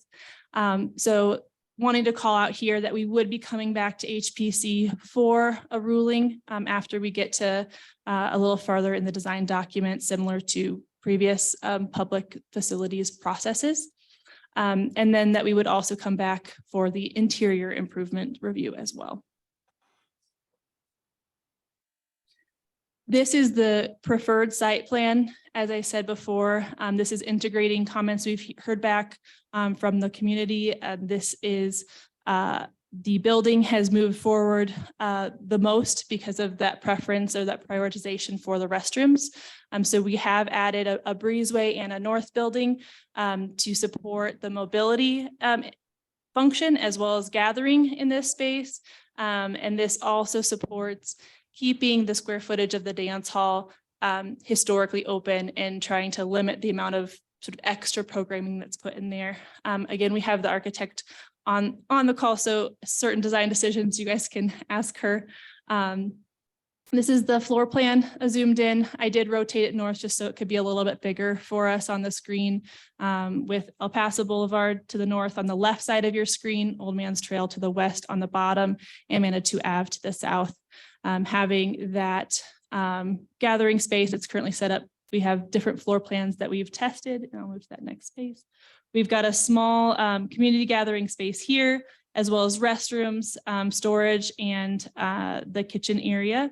We've relocated a lot of the mechanical infrastructure for the historic structure to the north building, again, keeping that historic footprint and being able to relocate those utilities elsewhere, but while still providing the functionality. And we've tested different layouts. What are the different sizes of events that we could host here, and continuing to work with our event coordinator with the city to understand what that might look like moving forward.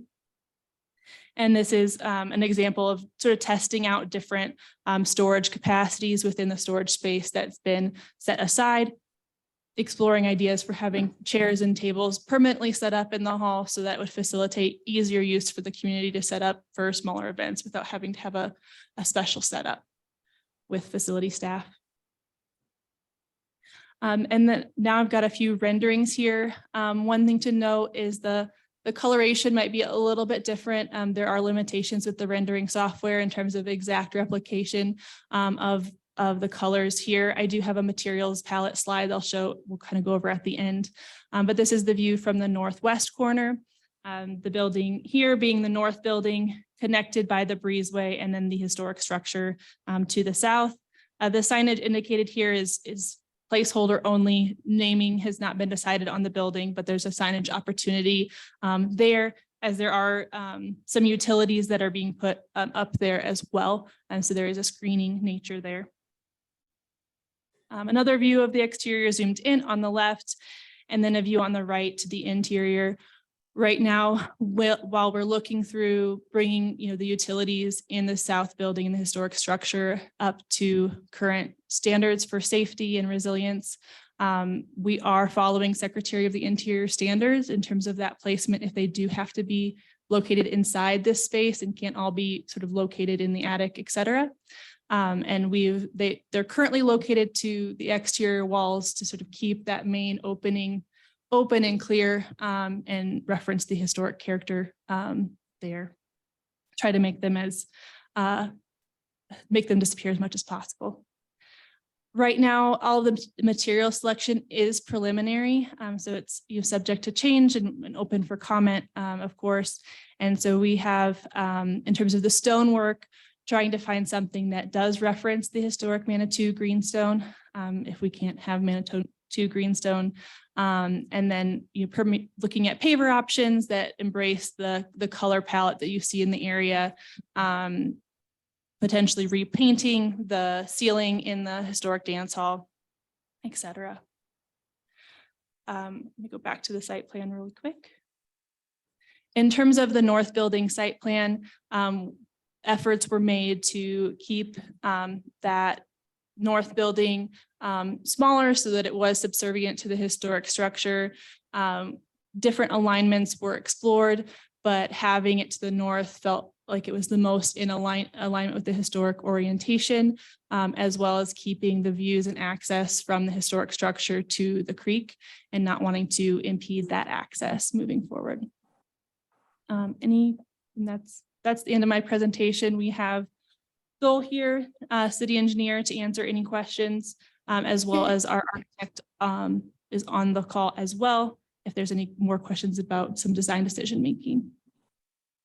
I just had a question about in the rendering, the addition looks so much larger than the original historic.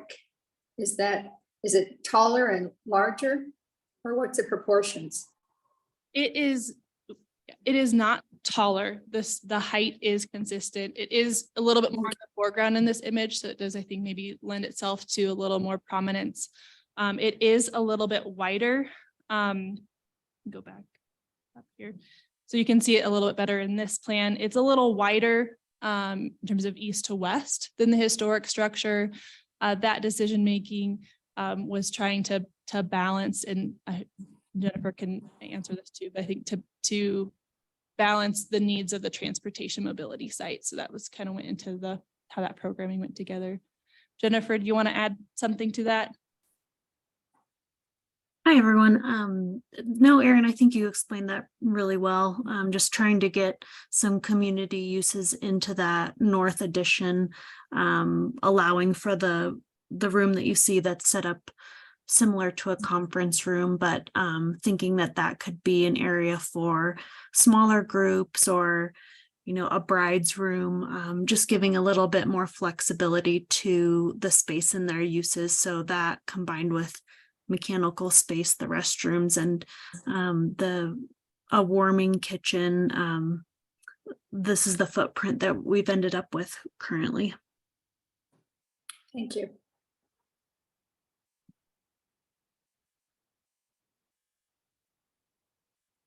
I had just a couple questions.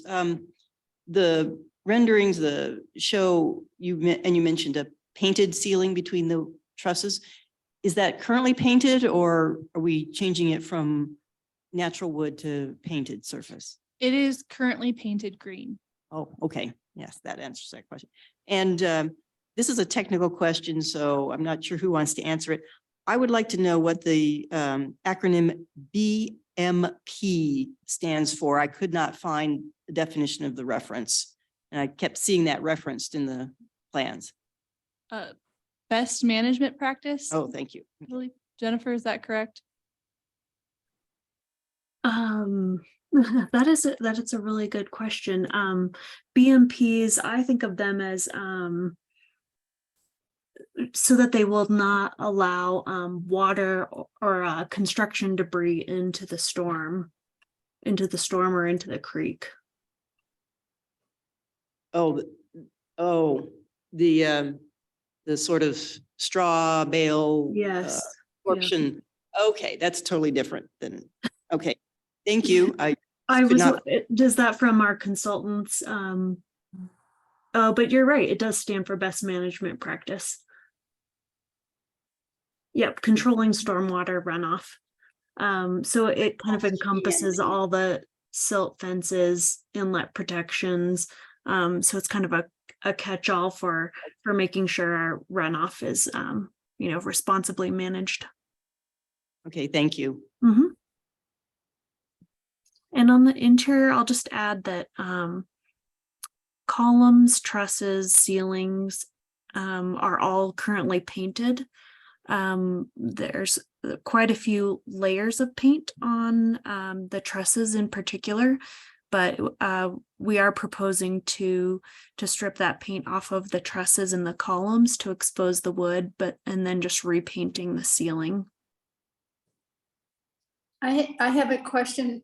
It looks like you have rock clad on the addition. We are showing stone on the addition. Yeah, when you have the stone, was that a decision made? I mean, it doesn't match the other bill. I know you're not supposed to match, but I was just curious about that. Yeah, there was a foundations on site that were the Manitou greenstone. So knowing that is, sought after material in Manitou, we've shown a portion of our addition being that greenstone, kind of honoring the stone that was found on site. Okay. So we're proposing the existing building being redone in stucco. That was the historical material there. And then showing stone and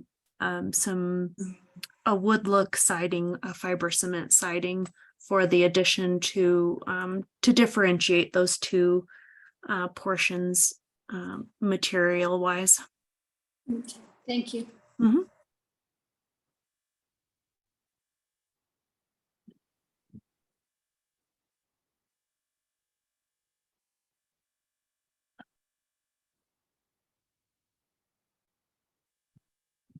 Hi there, I'm Dolger Benick, city engineer for Manitou Springs. And I want to clarify what Jennifer said.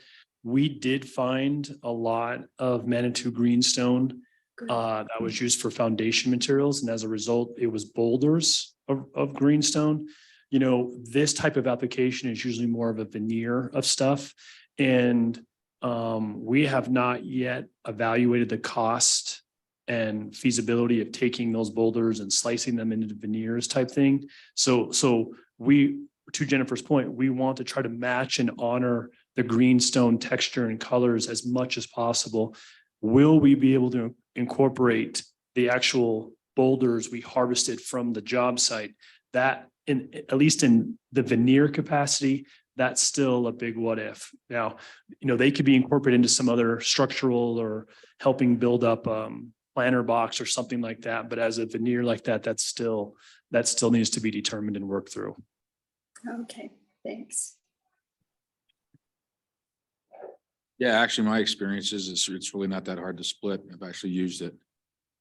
Yeah, and there's it's unfortunate that some of them have been torn out, but the building that was torn down to the north had a Manitou greenstone fireplace in it that had been ripped out. It was really heartbreaking. I was there to survey the building, and I cut open the wall, and you could just see where they had just torn this old Manitou greenstone fireplace out. But normally you see them around town, and the veneer is two, sometimes 3 inches thick. And the Manitou greenstone has really natural cleavage that lends to being split very easily in all actuality. And a lot of residences in Manitou Springs have those types of fireplaces in them, and they just have a brick and brick core with a tile flue or a concrete tube flue in them.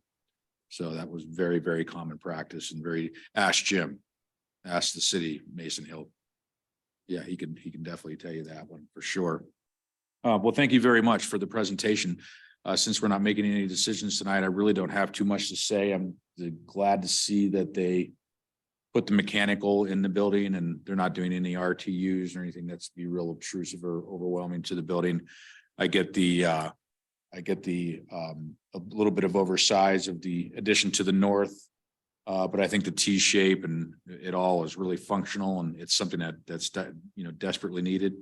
It appears that 2 bathrooms are going to be offered for public use for parking, and then you have the bathrooms themselves for the event center, and that's great. It gets rid of some of the headaches that people got to look at porta potties and whatever people may else do to relieve themselves. I try to keep it simple as that. So I don't have any particular comments on this presentation, except for I think it's wonderful that we're moving forward with this. I'm glad we saved this building. I'm glad it's in a historic district. It being designated as a historic site and on a National Register of Historic Places will help us with funding and certain protections that offers. So do we need to make any recommendations or anything we need to hear from us, Chelsea, guys? No? We're just bringing this as part of a preliminary review so that if there are comments or if there's anything that's a major red flag at this time, that it can be addressed as we move forward, as 50% construction documents represent a lot more work and commitment. Okay, and I've got a hand in the audience. Are we open for public comment here? It's not a public hearing. However, I believe we could. Since they're beating the door down. Jeff popped up again. I was just saying it's up to you. What do you got for us, Dennis? And full name, address, rank, serial number.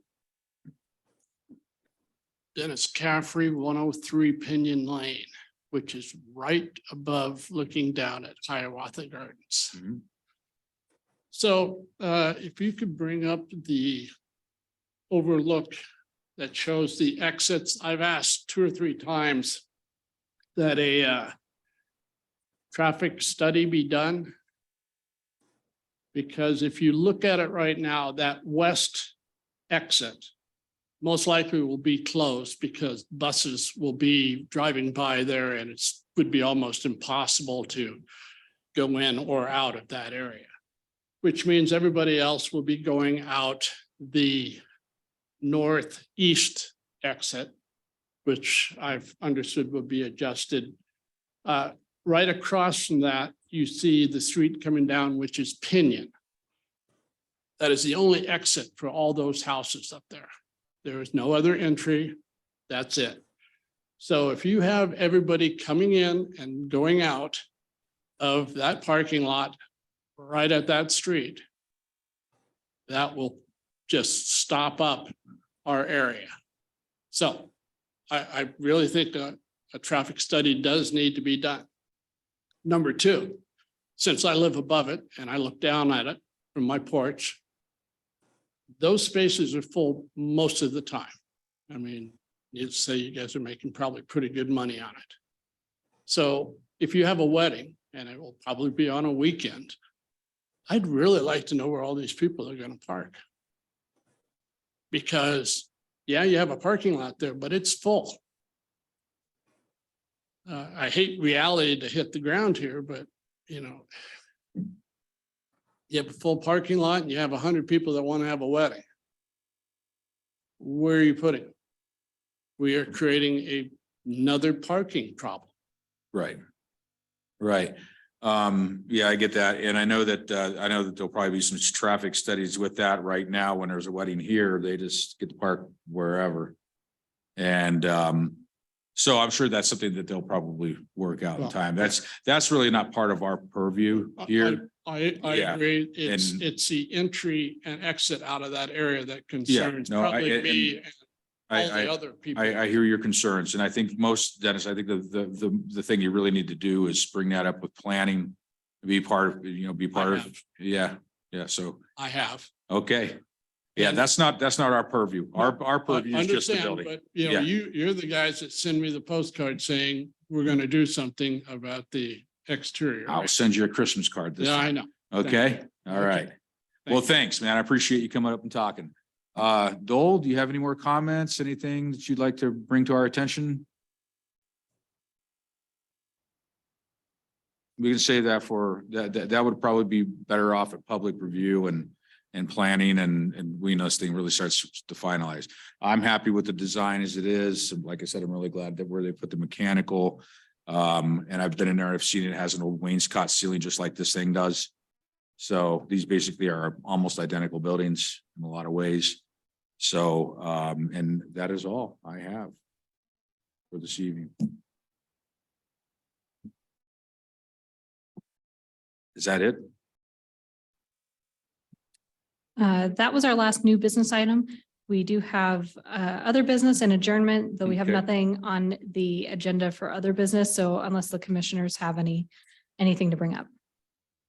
No, one thing I guess I could say is I did fail to mention at the beginning of the meeting, and I'll just do it under other business that I was asked by our senior planner, Hannah, to take a look at our authentic building because they issued a permit for the roof replacement, and I'm the one that did suggest they use that brown cedar type shingle. They wanted to go with like a gray slate, and I said, I kind of put in my thinking cap for the rest of the commissioners and because the gray slate would have not only not looked good and would have limited their color palette, but also would have turned black within a year or two because of all those elm trees around that building.